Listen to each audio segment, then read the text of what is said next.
দলের শৃঙ্খলা না মেনে অনেক কথা বলছেন, এগুলো করবেন না। যদি কেউ দলকে ভালোবাসেন, সে কোনোদিন দলের শৃঙ্খলার বাইরে যাবে না। একটা কর্মী কোনোদিন দলের শৃঙ্খলার বাইরে যায় না। আমি এমএলএ, আমার কত ক্ষমতা, আমি দলের মুখপাত্র, আমার কত ক্ষমতা, আমি দলের সাংসদ, আমার কত ক্ষমতা, আমি টাউন চেয়ারম্যান, আমার কত ক্ষমতা দেখাতে গিয়ে আপনি দলকে ছোট করছেন।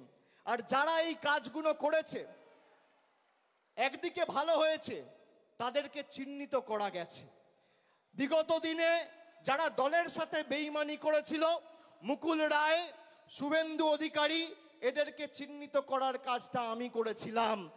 আগামী দিনেও যদি কেউ দলের সাথে বেইমানি করে, এদের চিহ্নিত করে, এদের লেজে গোবরে করে প্যাকেট করে বাংলা ছাড়া করার দায়িত্বটা আমি আমার কাঁধে তুলে নিলাম।